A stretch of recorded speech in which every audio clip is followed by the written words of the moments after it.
Alors Dieu est bon. Et tout le monde y va aller au paradis. Bah si. Bah si. Pourtant c'est tout ce que tout le monde dit ça. Tout le monde va aller au paradis. Ça c'est pas bien. Il faut le mettre en entier. Il faut débuter le... Vas-y. Ouais. Alors, je disais tout le monde allait au paradis. Vous êtes sûr? Ah. Donc je peux recommencer, je me suis trompé alors. Dieu a tant aimé le monde qu'il a donné son Fils unique afin que quiconque croit ne périsse point, mais qu'il ait la vie éternelle. Mais moi je crois en Jésus, moi. Je crois en Jésus. Je pratique pas, mais je crois. Est-ce que vous pensez sincèrement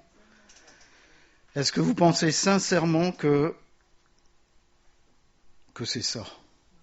Quiconque croit. Qu'est-ce que ça veut dire croire? Croire, ça veut dire je mets ma confiance en Jésus-Christ. Je donne ma vie à Jésus-Christ. Ce matin, j'ai eu à cœur de vous faire une prédication qui ne va pas vous plaire du tout. Notamment ceux qui n'ont pas l'assurance du salut. Je vais vous parler ce matin de la colère de Dieu. C'est bizarre, on ne le trouve pas dans la parole de Dieu. Non? On le trouve déjà où? Dans la Genèse. Et j'ai pris 2 événements pour relater la colère de Dieu que l'humanité a subi. Le déluge. Le premier, c'est le déluge. Le monde était arrivé à une telle perversion qu'il est dit en Genèse 7, verset 12, vous le lisez normalement, « Car toute chair avait corrompu sa voie sur la terre. » Le deuxième, c'est Sodome et Gomorrhe. En Genèse 18, 20, « Et l'Éternel dit, le cri contre Sodome et Gomorrhe s'est accru, et leur péché est énorme. » Là, la fin a été précipitée à cause de la perversion des humains. Mais comment c'est aujourd'hui? Comment est notre monde? Il est parfait. Et puis, bon, la colère de Dieu, c'est pour dans plus tard. Attendez 2 minutes. La parole nous alerte en Galates 6, verset 7. « Ne vous y trompez pas, on ne se moque pas de Dieu. Ce qu'un homme aura semé, il le moissonnera aussi. » Il incombe à chaque semeur, nous, n'importe qui, même les gens du dehors, de décider ce que sera sa récolte. Vous allez dans votre jardin, si vous plantez des pommes de terre, ne vous attendez pas à recueillir des poireaux. On est bien d'accord, ça fait rire, mais c'est la vérité du monde. Si une personne, par exemple, sème pour la chair, elle va recueillir, elle va moissonner les fruits de la chair, la GN. Si une personne sème pour l'esprit et travaille avec Jésus-Christ, d'accord? La plupart des gens travaillent pour Jésus-Christ. Mais la plupart du temps, Christ n'est même pas dans leur entreprise, parce que c'est leur moi qui travaille. Elle va moissonner quelque chose qui durera toujours. C'est la vie éternelle. Si je lis 1 Thessaloniciens, chapitre 1, versets 9 et 10, « Car on raconte à notre sujet quel accès nous avons eu auprès de vous et comment vous vous êtes convertis à Dieu, en abandonnant les idoles pour servir le Dieu vivant et vrai, et pour atteindre des cieux son Fils qu'il a ressuscité des morts, Jésus, qui nous délivre de la colère de Dieu. » Il y a un mot que je ne comprends pas très bien là-dedans. Vous vous êtes convertis à Dieu. Qui est converti dans cette salle ?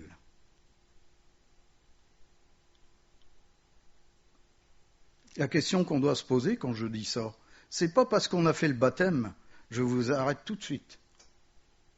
C'est pas pour ça. Est-ce que j'ai l'assurance de mon salut ce matin ? Posez-vous la question, est-ce que je me sens en sécurité dans la présence de Dieu ? Vous savez, comme ces gens qui s'approchaient de la montagne et qui tremblaient, est-ce que je tremble quand je suis devant l'Éternel ? Quand j'ouvre ma parole ? Vous savez que c'est un attribut de Dieu, la colère. Et c'est fondamental de comprendre la colère de Dieu. On prend plein de versets dans la Bible qui nous font du bien. Ça nous fait du bien, ça nous rassure. Oui, j'ai pris le baptême. Oui, Jésus-Christ est mort pour mes péchés, tout va très bien. Mais on oublie le mot conversion.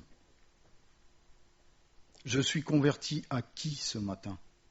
Converti, ça veut dire que ma vie a changé. Ça veut dire que le Pascal qui était hier n'est plus le Pascal d'aujourd'hui. Est-ce que c'est le cas dans ma vie ce matin ? Et je ne parle pas du péché qui peut encore nous arriver, où là, effectivement, on va vers Jésus et il est assez grand pour nous pardonner. Mais je parle, est-ce qu'il y a eu ce commencement qu'on trouve en l'évangile de Jean, chapitre 1, verset 1 ? Est-ce que j'ai eu ce commencement dans ma vie ?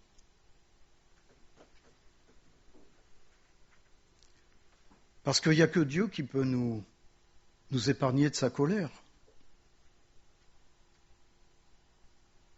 Il va nous juger. On doit comprendre, si vous préférez, à cet instant précis, ce que veut dire la nouvelle naissance, ce que veut dire la conversion. Si je viens ici pour m'asseoir tous les dimanches et sortir d'ici et dire « voilà, j'ai fait ma béa, je suis chrétien », vous allez subir la colère de Dieu. C'est clair. Si je dis autre chose, je suis anathème. La nouvelle naissance consiste à ne plus exister pour nous-mêmes. Il n'y a plus de moi, il n'y a plus d'ego. Les gens devant nous sont supérieurs à nous. Et on va le voir tout à l'heure, on ne retient pas la vérité captive, parce qu'on témoigne de Jésus-Christ, même sans parler. C'est l'importance d'avoir sa vie changée. La colère de Dieu, elle ne peut pas être assimilée à la colère humaine, qui est associée à des crises d'hystérie, des manques de maîtrise de soi.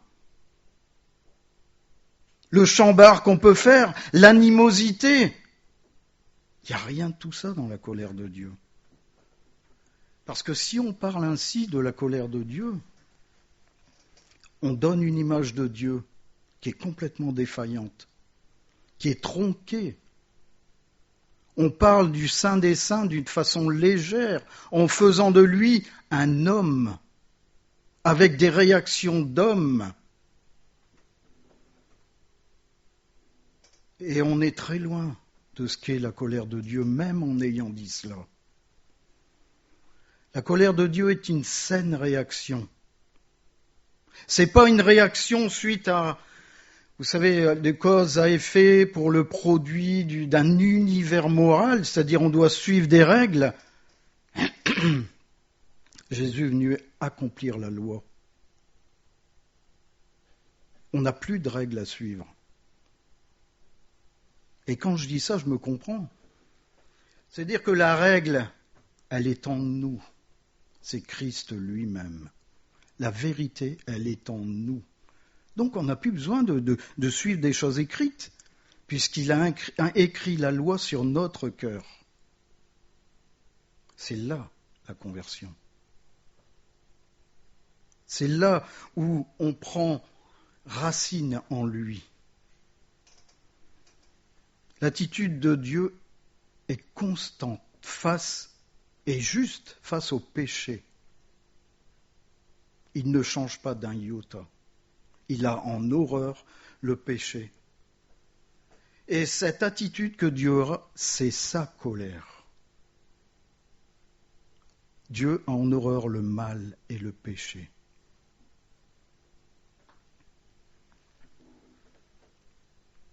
Romains, chapitre 1, versets 18 à 20. Alors écoutez bien, parce qu'il y a quelque chose de précis qu'il faudra relever pour la suite.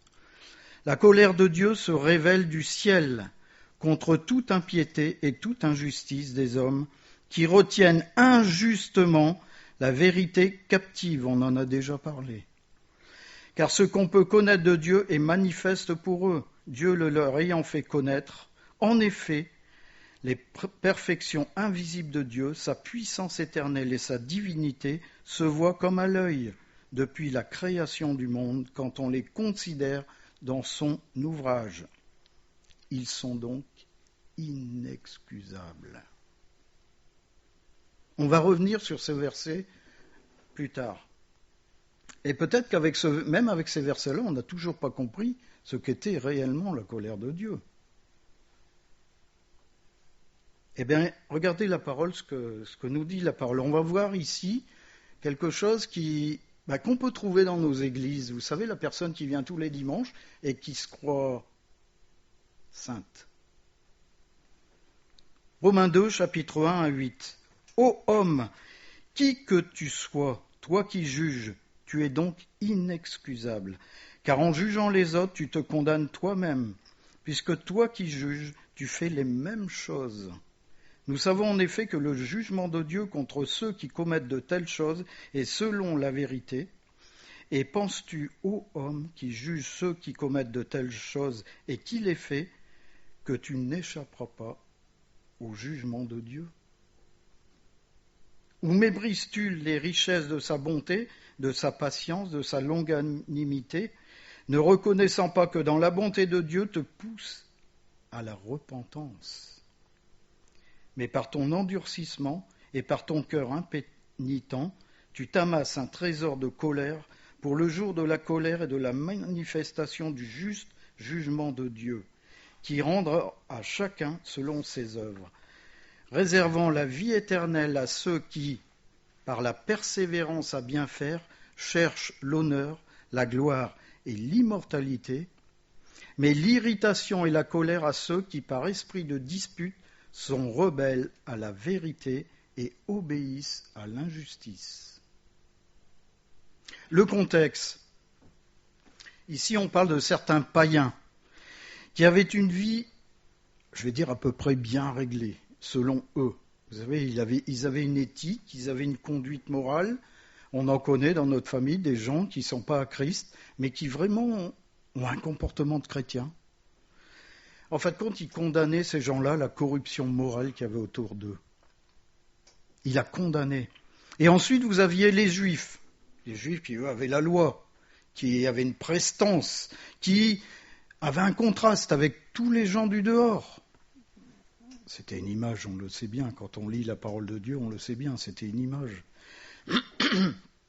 Il condamnait également tous les païens qui les entouraient.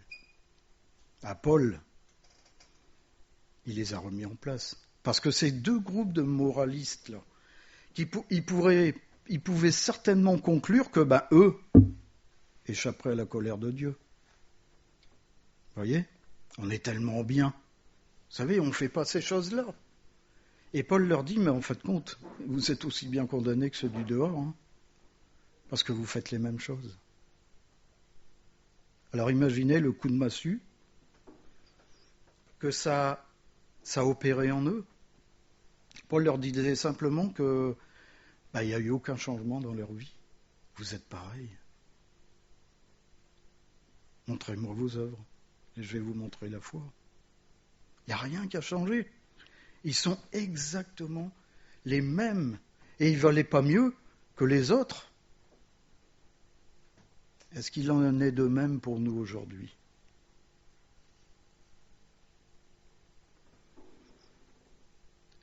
La norme divine, vous avez bien lu ce qui était marqué, la norme divine est la vérité.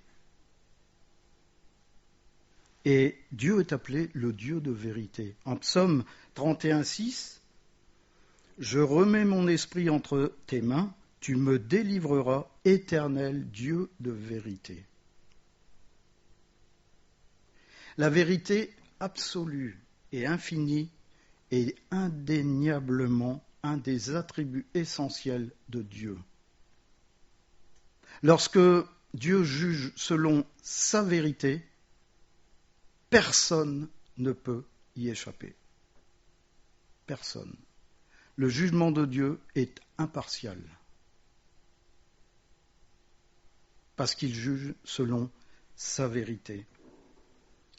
Et à ce moment-là, on devient inexcusable. En Romains chapitre 1, verset 2. Et de ce fait, on ne peut échapper à la justice de Dieu. Alors pourquoi Dieu n'exécute pas immédiatement son châtiment sur l'humanité pécheresse? Dieu manifeste au contraire ses richesses de bonté, de patience et de longanimité. C'est-à-dire il ralentit le moment du jugement. C'est parce que Dieu veut amener l'humanité à la repentance. Mais est-ce que j'ai tout dit quand j'ai dit ça? Pourquoi alors les hommes ignorent les intentions de Dieu? Pourquoi ils ignorent sa bonté? Est-ce que nous, on ignore ces choses-là? C'est simplement à cause de leur endurcissement, la dureté de leur cœur. Vous savez, en grec, c'est sclérotéta. Sclérotéta, pardon. Vous savez ce qu'on a dit en français? Sclérose. Ça veut tout dire. Vous prenez un membre qui est sclérosé, vous allez voir ce que ça fait.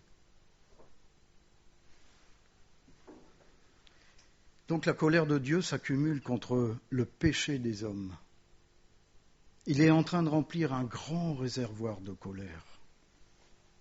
Elle va être déversée le jour de son juste jugement.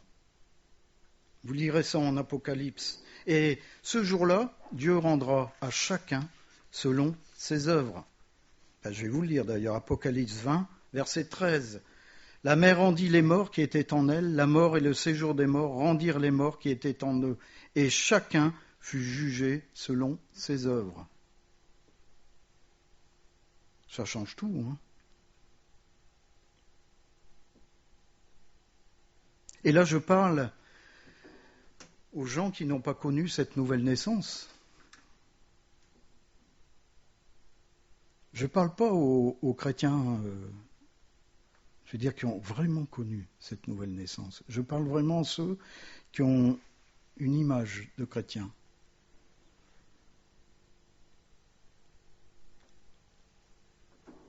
Dieu va accorder la vie éternelle à ceux qui, par la persévérance à bien faire, cherchent.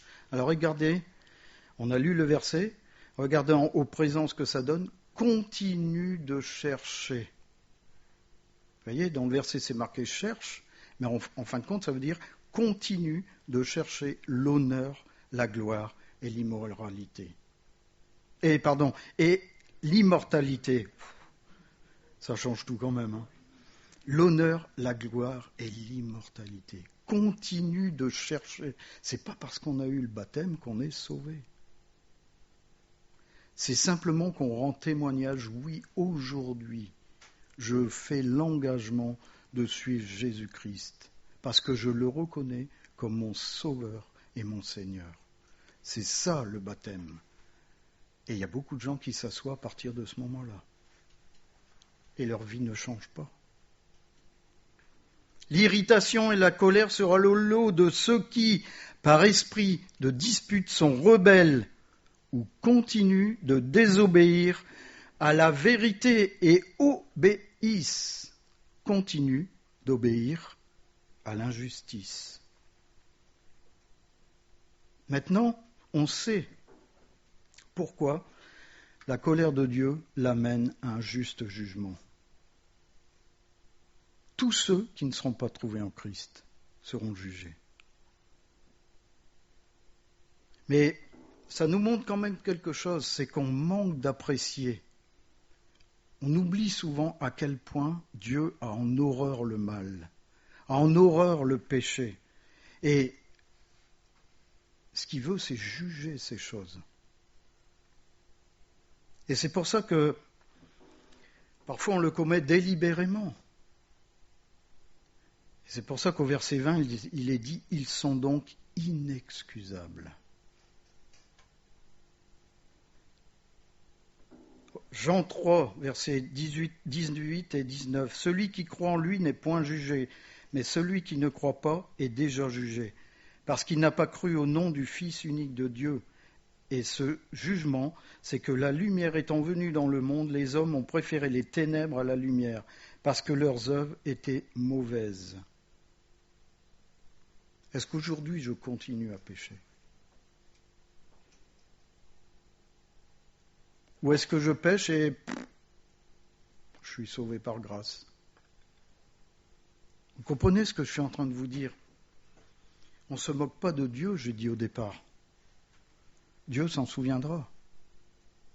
Quand tout à l'heure je vais aborder le verset qui dit qu'on retient la vérité captive, c'est en ce sens.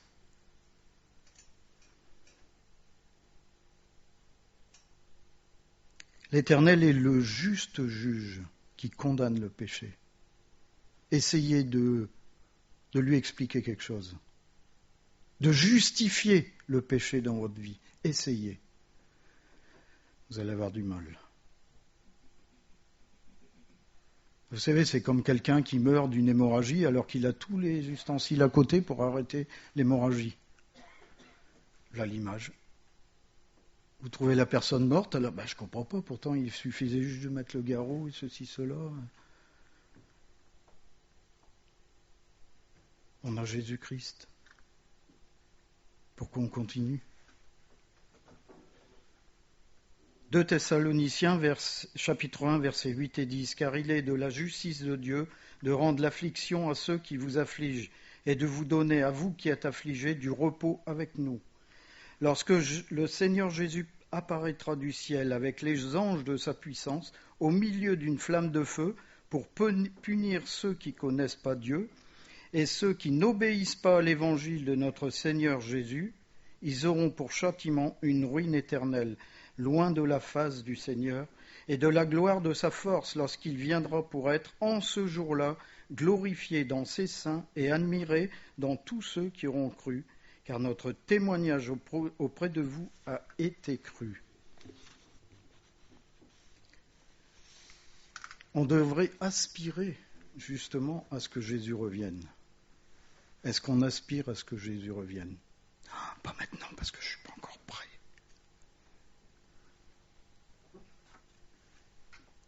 Alors le premier point, vous voyez, c'était que l'intro là.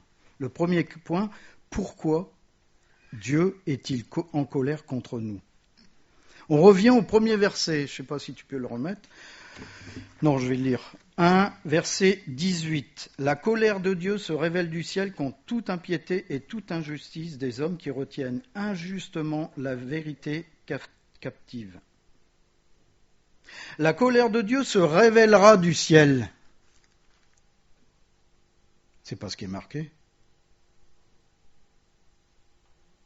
C'est au présent. Qu'est-ce que ça veut dire alors ?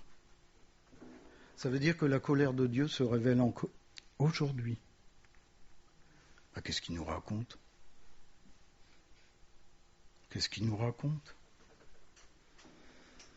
Dieu est en colère contre les hommes qui retiennent la vérité captive. On a connu la vérité. On sait que Dieu existe. Même ceux qui ne vont pas à l'église, même ceux qui... Regardez la magnificence des arbres, la magnificence de tout ce qui nous entoure, la complexité du corps humain. Tout ça nous montre que Dieu existe. Et nous, chrétiens qui avons connu la vérité, on la retient captive. Qu'est-ce que ça veut dire ? C'est dire qu'on détourne la vérité de Dieu. par notre comportement, par tout ce qu'on est aujourd'hui. Peut-être parce qu'on n'est pas du tout converti. Et on dit aux gens, voilà, je suis chrétien. Ne vous inquiétez pas, je prêche cette parole, mais je me prêche à moi aussi. Est-ce qu'on est dans la vérité de Dieu aujourd'hui? Est-ce qu'on proclame la vérité de Dieu aujourd'hui? Est-ce que notre vie respire la vérité de Dieu?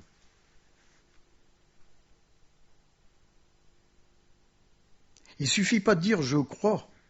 Ah, je crois en Jésus-Christ. Il faut le vivre et le démontrer au travers de la nouvelle naissance. Si vous connaissez la nouvelle naissance, ça veut dire que vous avez connu ce commencement. Voici, je fais toutes choses nouvelles.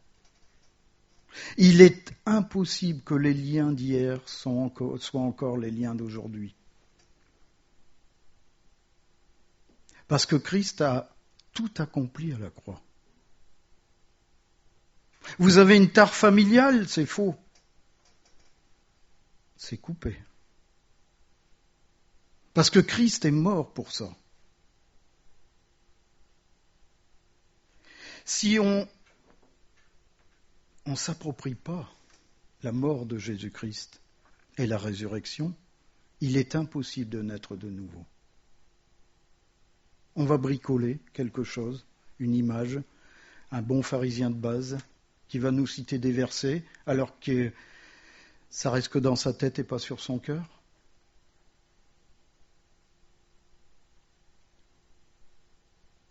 Les hommes ont vu la vérité. Ils n'ont pas témoigné de la présence de Christ. Et quand je dis témoigner, c'est témoigner naturellement. C'est pas le blabla. C'est naturellement la vérité de Christ. Refusant de pratiquer la vérité, mais surtout de s'y soumettre, parce que ça ne convient pas à mes pensées. Parce que je ne suis pas d'accord avec ce qui est marqué dans la Bible. Ben, si tu n'es pas d'accord, c'est que tu es en train de suivre le monde. Parce que la vérité de Dieu est vérité. Ce que Dieu déclare vrai, c'est la vérité. Et la colère de Dieu tombera sur ceux qui ont dit non, je refuse cette vérité.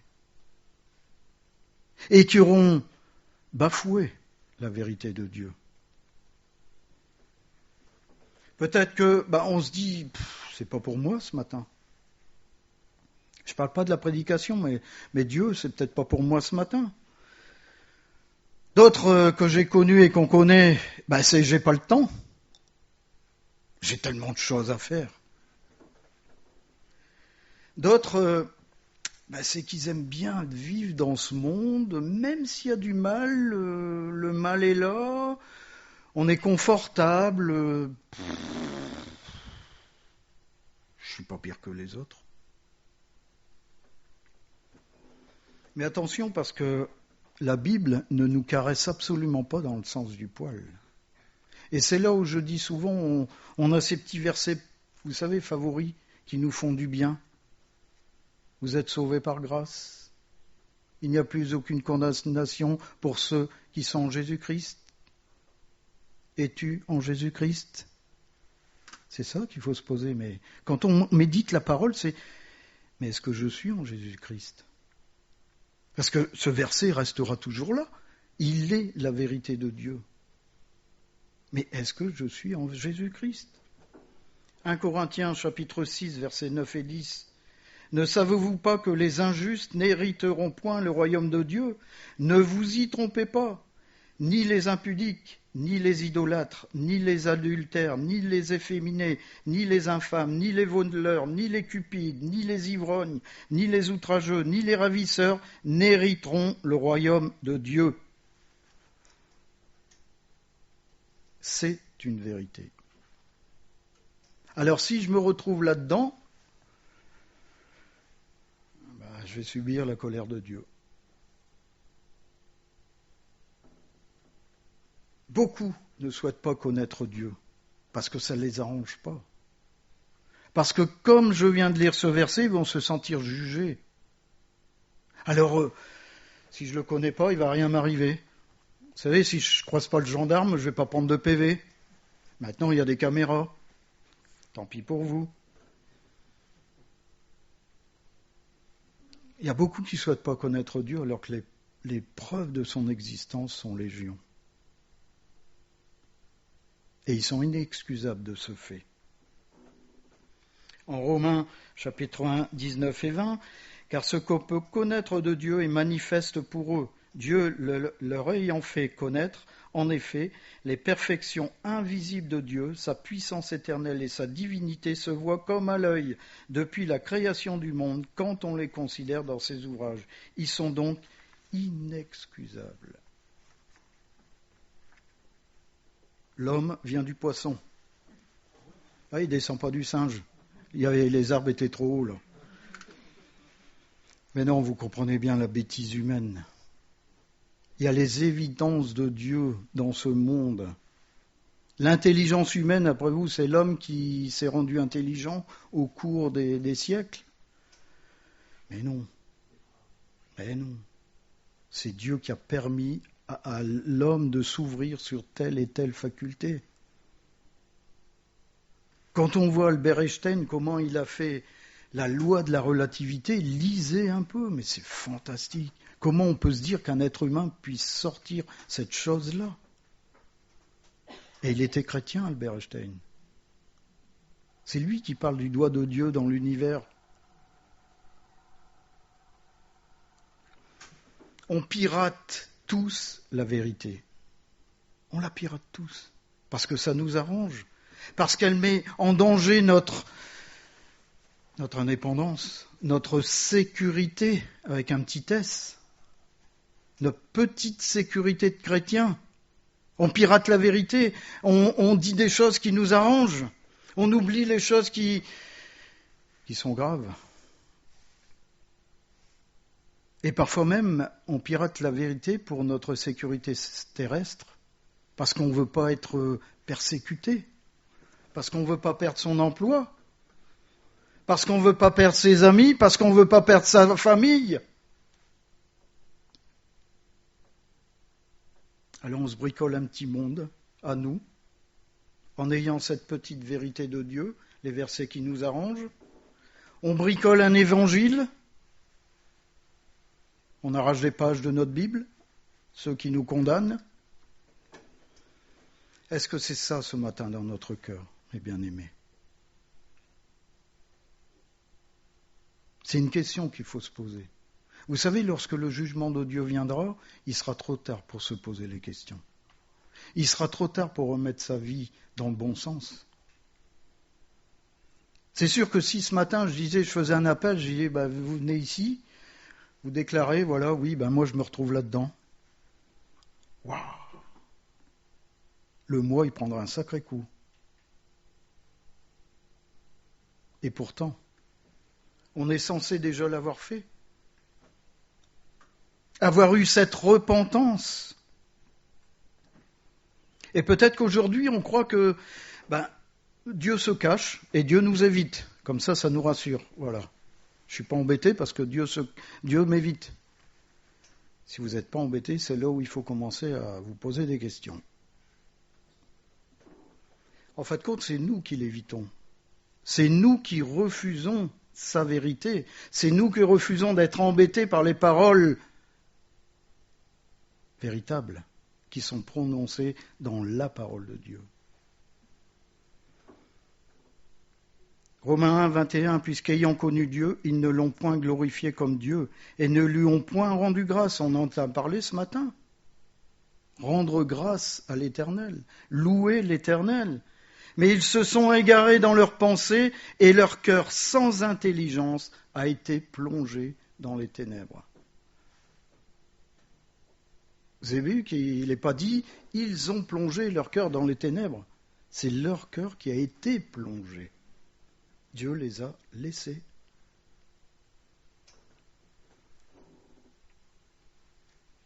Et c'est le point suivant, le deuxième point. Comment se manifeste cette colère ? Vous avez bien vu le temps qui était employé tout à l'heure ? Se révèle au présent. Elle se révèle aujourd'hui, la colère de Dieu. Vous allez me dire, je ne l'ai pas vue. Eh bien si, elle se révèle. Elle est active aujourd'hui et en parfaite activation. Regardez simplement l'état du monde aujourd'hui. Comment il est le monde ? Il va très bien. On a mis en place des choses épouvantables, tout va très bien. Tout le monde est content. L'égalité pour tous. La première chose, la colère de Dieu commence, écoutez bien ce que je dis, comprenez bien ce que je vais vous dire, commence par un abandon à nous-mêmes. Ça ne commence pas par un abandon de nous-mêmes à Dieu, mais ça commence par un abandon à nous-mêmes, à nos pensées, à notre moi, à notre ego. Et on dit à Dieu, je veux être maître de mon existence, je veux être maître de mon corps, je fais ce que je veux de mon corps. Dieu, il dit, ok, tu veux être le patron, sois le patron. Et il abandonne. Et depuis qu'il a fait ça, tout va très bien sur Terre. Tout va très bien. On nous prédit 1 mètre d'eau en plus. Voyez ? Donc ça veut dire que toutes les villes côtières vont être inondées. 1 mètre d'eau d'ici 2050. 2050, c'est demain. Hein. Ok ?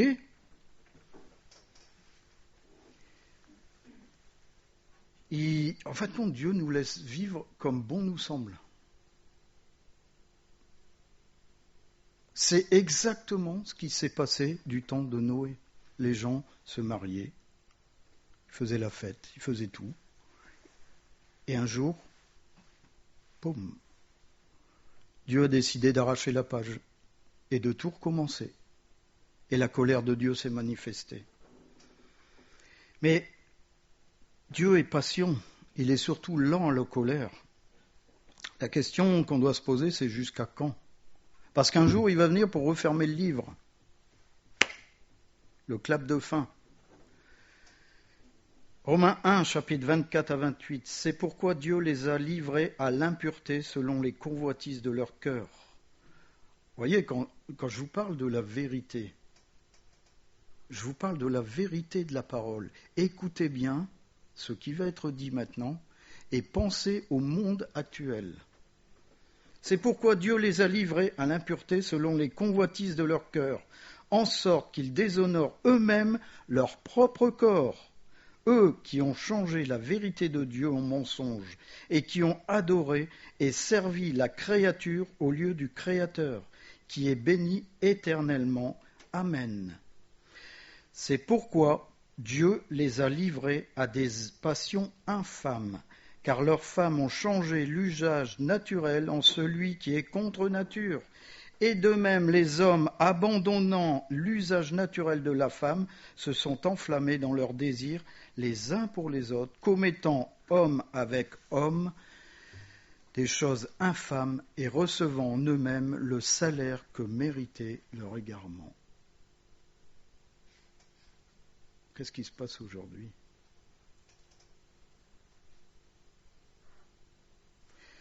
La colère de Dieu est en route, aujourd'hui même.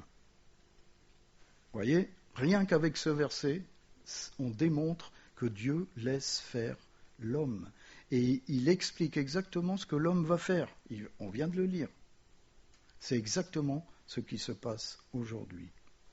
Les conséquences, l'humanité se dégrade complètement. Et le verset suivant nous donne l'image exacte du monde actuel. Romains 1, chapitre 1, versets 29 à 32. Comme ils ne se sont pas souciés de connaître Dieu, c'est facile, on a effacé la pensée de Dieu aujourd'hui. D'accord ? Dieu les a livrés à leur sens réprouvé pour commettre des choses indignes, étant remplis de toute espèce d'injustice, de méchanceté, de cupidité, de malice, plein d'envie, de meurtre, de querelles, de ruses, de malignité, rapporteurs, médisants, impies, arrogants, hautains, fanfarons, ingénieux au mal, rebelles à leurs parents, dépourvus d'intelligence, de loyauté, d'affection naturelle, de miséricorde. Et bien qu'ils connaissent le jugement de Dieu, déclarant dignes de mort ceux qui commettent de telles choses, non seulement ils les font, mais ils approuvent ceux qui les font. Est-ce qu'on le lit souvent, ce verset-là ? Sincèrement. Est-ce qu'on le lit souvent ? Est-ce que ça ne vous fait pas réfléchir sur la colère de Dieu qui est en route ?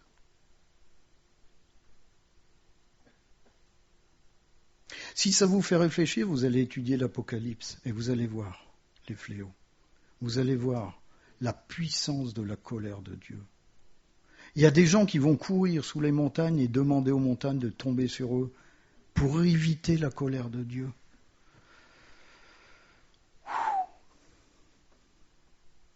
On s'imagine un peu ce que c'est ? Vous imaginez ? Alors que ceux qui sont en Jésus-Christ,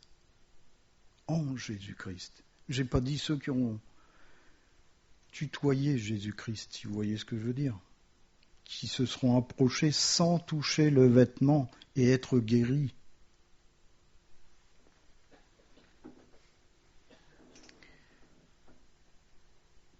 La colère de Dieu va atteindre son paroxysme au moment du jugement dernier.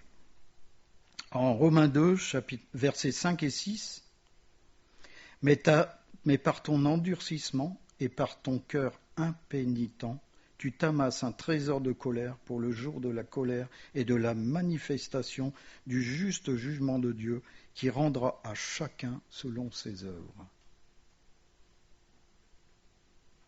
Le châtiment de Dieu va être imparable. Et beaucoup disent, quand je serai devant lui, je m'expliquerai avec lui. Je les plains. Sincèrement, je les plains. Parce que même la parole nous dit que personne ne peut approcher l'Éternel. On meurt d'entrée. Si je vous le dis comme ça, bien sûr, ceux qui sont en Christ, c'est faux. Mais pour ceux qui ne sont pas en Christ, c'est vrai. Ils ne pourront jamais s'approcher de Dieu. Et si je terminais cette prédication comme ça, il manquerait quelque chose. Quelque chose qui est présent dans la parole de Dieu.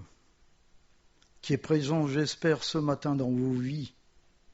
Parce que ce que j'ai dépeint aujourd'hui, avant, c'est ce qui va arriver à ceux qui ne sont pas trouvés en Jésus-Christ.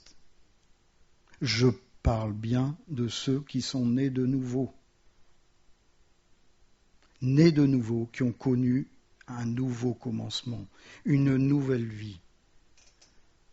Ceux qui étaient avant n'existent plus dans nos vies et c'est les choses nouvelles qui sont mises dans notre cœur. Je n'ai pas parlé à ceux-là. J'ai parlé à ceux qui ne connaissent pas Dieu. Ceux qui se sont bricolés un évangile qui les arrange. Ceux qui viennent le dimanche pour donner une belle image. Je suis désolé de parler comme ça. Mais souvent, on est alerté dans nos vies. On est alerté sur la gravité de la parole de Dieu. Est-ce qu'on en prend garde ? Est-ce qu'on fait attention ou est-ce qu'on continue notre petite vie en disant « Dieu est bon, il y a la grâce de Dieu ». La grâce n'intervient que si on tourne les yeux vers Jésus-Christ. Et c'est le dernier point. Comment échapper à la colère de Dieu ? Dieu n'en est pas resté là, heureusement. Le marteau de sa colère n'est pas retombé définitivement, heureusement. Heureusement. L'humanité sans Dieu est tellement perdue aujourd'hui, tellement convaincue de péché, il suffit de la regarder vivre. Tout ce qui était bien est devenu mal. Tout ce qui est mal est devenu bien. Et ils vont se retrouver un jour la bouche fermée devant le jugement de Dieu. En Romains chapitre 3 verset 19, « Or nous savons que tout ce que dit la loi, et elle le dit à ceux qui sont sous la loi, afin que toute bouche soit fermée et que tout le monde soit reconnu coupable devant Dieu. » C'est-à-dire que on ne pourra rien dire. On ne pourra absolument rien dire. Ainsi, comme dit Romains chapitre 3 verset 23, tous ont péché et sont privés de la gloire de Dieu. Encore une vérité.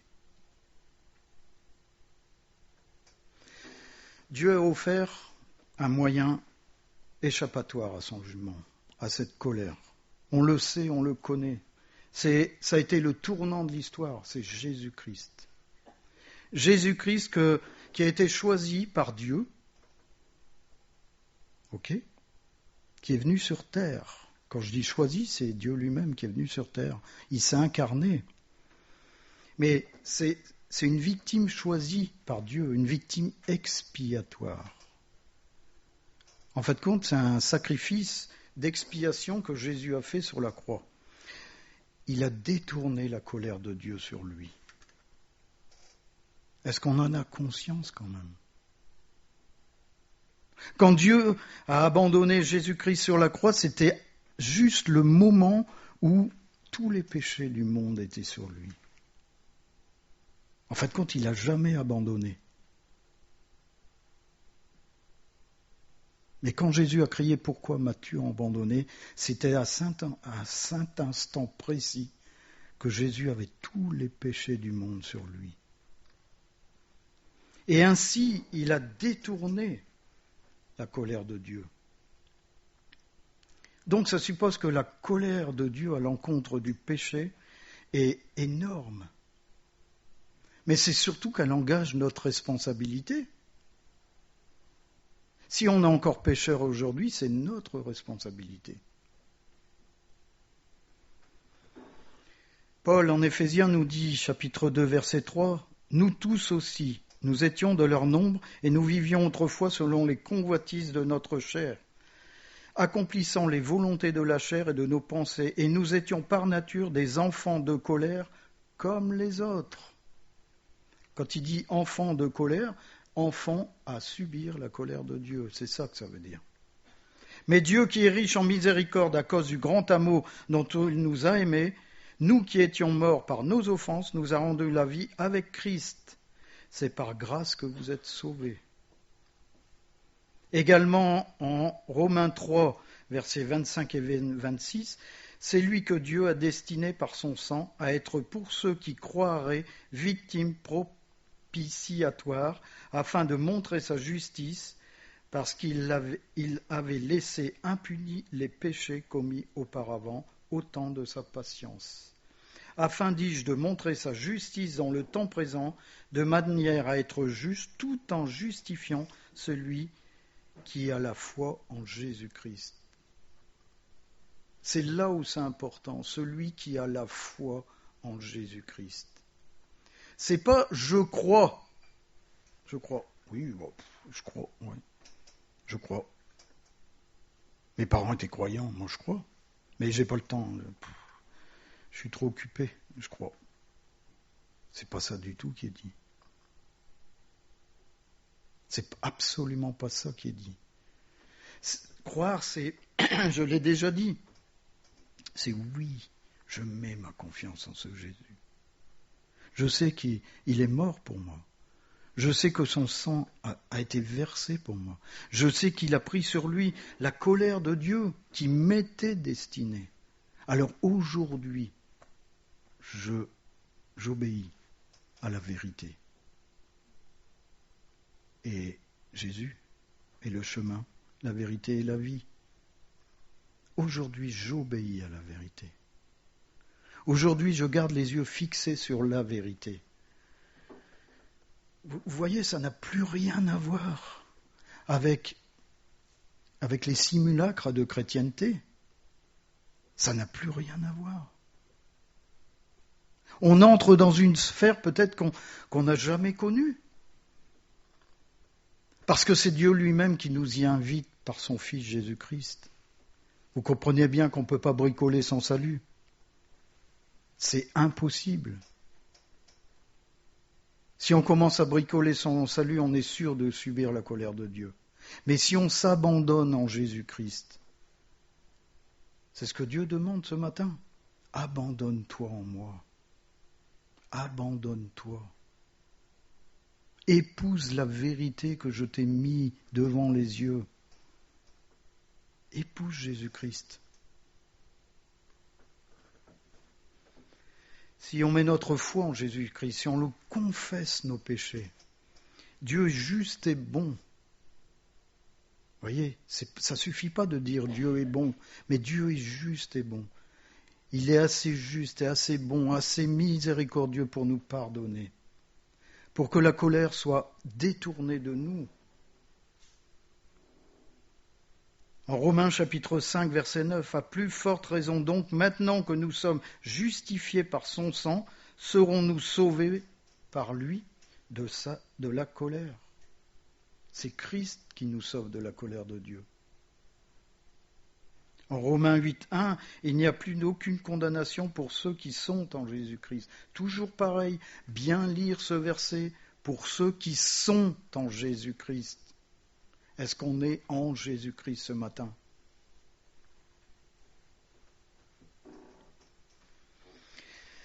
La conclusion, la colère de Dieu est une perfection de Dieu. C'est vrai, quand on dit ça, on a l'impression que... Mais non, c'est une perfection de Dieu. Vous savez, je vous ai parlé du monde actuel. Dieu est en train de faire le tri. Vous voyez? Il sépare les boucs et les brebis. Aujourd'hui, Dieu est en train de faire le tri. Il y a des gens qui sont jugés déjà maintenant pour la GN et d'autres pour la vie éternelle. Déjà maintenant, il fait le tri. Il a laissé le monde à l'humanité. C'est magnifique ce qu'elle en a fait, on le voit. Eh bien, lui, il se pointe dedans, puis il écarte. Et juste au milieu, il y a un petit chemin, tout petit chemin, que celui qui veut bien le voir, va le voir. Celui qui refuse de le voir ne verra jamais ce petit chemin. C'est Jésus-Christ. Vous imaginez s'il avait mis un truc énorme devant les gens, il y a des gens qui auraient même payé pour avoir ça. Non, il a mis juste un petit chemin. Et c'est ce chemin qui nous emmène à la vie éternelle. Alors on doit méditer souvent sur la colère de Dieu. Premièrement, nos cœurs doivent être continuellement et pleinement pénétrés de la haine de Dieu pour le péché. C'est-à-dire qu'on doit comprendre que Dieu a en horreur et une haine pour le péché. Dans nos méditations quotidiennes, laissons de côté tous nos bouquins qui nous guident, prenons la parole de Dieu, une bonne concordance, étudions tout ce qui parle de la colère de Dieu. Et vous allez retrouver tous ces mots dedans. Deuxièmement, que nos âmes acquièrent une réelle crainte de Dieu, pas une peur de Dieu. Dieu ne veut pas qu'on ait peur de lui. La crainte, c'est la connaissance de Dieu. Je connais Dieu. Et parce que je connais Dieu, je sais qu'il est le Saint des Saints, je connais sa puissance, je le crains. Troisièmement, que nos âmes soient amenées à louer avec ferveur Jésus-Christ qui nous a délivrés de cette colère. On l'a dit ce matin, glorifions Jésus-Christ. Quatrièmement, pour moi, ce qui est plus important, que nous puissions aspirer tous les jours d'être en Christ, afin que Dieu nous voie comme au travers de Christ. Parce que le jour du jugement dernier, quand il va nous regarder, la première image qu'il doit voir, c'est Jésus-Christ. Parce que selon ce qui est dit dans la nouvelle naissance, c'est Christ qui demeure en nous. Donc quand Dieu nous regarde, voyez, moi je ne vois plus José, je vois Jésus-Christ. C'est ça qui va détourner la colère de Dieu. Ceux qui auront une image de chrétiens, Dieu va les voir. Ils seront condamnés et jugés. N'oubliez jamais que, à la fin des temps, quand Christ va revenir, notre enveloppe corporelle va revenir et elle va être quoi? Changée en un corps glorieux. Ça veut dire que, d'une façon imagée, Dieu va habiller son Fils. Il va nous habiller, en fin de compte, des mêmes habits que son Fils, de la même gloire. Est-ce qu'on en a conscience de ça? Est-ce qu'on a conscience que, à la fin des temps, il va se passer des choses épouvantables? Pour ceux qui n'auront pas cru, pour ceux qui n'auront pas donné leur vie. Alors que ceux qui auront donné leur vie, ceux qui auront souffert pour Jésus-Christ, pour le nom de Jésus-Christ, vont recevoir ce corps glorieux pour entrer dans la présence de Dieu. Et comme dit Apocalypse 21, Dieu sera au milieu de son peuple, il habitera avec nous, il sera au milieu de nous. Est-ce qu'on aspire à ces choses? La colère de Dieu est essentielle pour la compréhension de notre croissance, vous savez, la croissance de la foi et surtout la compréhension de l'Évangile. Comprendre la colère de Dieu, ça ouvre beaucoup de choses dans notre tête. On comprend le sacrifice de Jésus, on comprend la nouvelle naissance, on comprend la colère de Dieu, on comprend le jugement de Dieu, on comprend l'impartialité de Dieu. Est-ce que vous pensez sincèrement que Dieu va laisser un pécheur invétéré accéder au royaume de Dieu? Là où tout est pur, c'est pas possible. Est-ce que vous croyez qu'il peut venir vivre là où il y a l'impureté dans nos cœurs? C'est pas possible. La repentance sert à quoi? À ce que Dieu vienne et enlève. Et ensuite, lorsque la maison est nettoyée, il vient. C'est ça. J'aimerais terminer avec le dernier verset. Apocalypse chapitre 11, verset 18. Les nations se sont irritées et ta colère est venue. Et le temps est venu de juger les morts, de récompenser tes serviteurs, les prophètes, les saints et ceux qui craignent ton nom, les petits et les grands, et de détruire ceux qui détruisent la terre. C'est là le jugement de Dieu. Je vous laisse avec cette prédication. Vous en faites ce que vous voulez. Écoutez peut-être, méditez. Prenez un temps pour vous mettre devant le Seigneur, pour réfléchir à votre vie, même votre vie chrétienne. De penser, repenser, de passer, repasser la parole de Dieu sur votre cœur pour voir si vous êtes vrai devant l'Éternel. Ne tordez plus la vérité. La vérité est dite, obéissez. À partir du moment où on tord la vérité, le malin est en notre cœur. On va prier.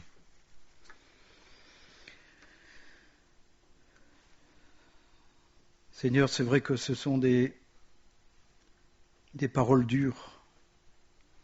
C'est un sujet difficile à aborder. D'ailleurs, beaucoup d'églises refusent de prêcher la colère de Dieu. Mais Seigneur, on n'est pas ici pour être en tête du hit parade. On n'est pas ici pour plaire. Plaire aux uns, plaire aux autres, mais on est ici pour te plaire, Seigneur. Seigneur, je te demande pardon si parfois je ne suis pas dans la vérité, Seigneur. Mais Seigneur, que tu puisses faire que nous ayons chacun les yeux fixés sur Jésus-Christ, le juste rémunérateur de notre vie, Seigneur, qui s'est sacrifié pour nous, qui a détourné la colère de ton Père, Seigneur. Seigneur, tu sais ce qu'il y a dans nos cœurs. Seigneur, ne nous laisse pas partir de cette salle, Seigneur, en ayant fait la paix avec toi, Seigneur. Peut-être qu'il n'y a jamais eu de repentance dans nos vies. C'est le moment. Dans tes profondeurs, tu cries, c'est le moment. Venez à moi. Repentez-vous et croyez. Seigneur, tu appelles à une vie saine, à une vie sainte, quelles que soient les circonstances, quel que soit ce qui va arriver pour nos vies. Ce que tu veux sauver, Seigneur, c'est ce qui va rester à la fin, pour cette vie éternelle. Tu ne veux pas sauver nos corps physiques, mais tu veux sauver l'âme. Seigneur, que nous puissions aujourd'hui mettre notre âme devant toi, Seigneur, et nous repentir. Suivre Jésus-Christ, qui est le chemin, la vérité et la vie, dans le nom de Jésus. Amen.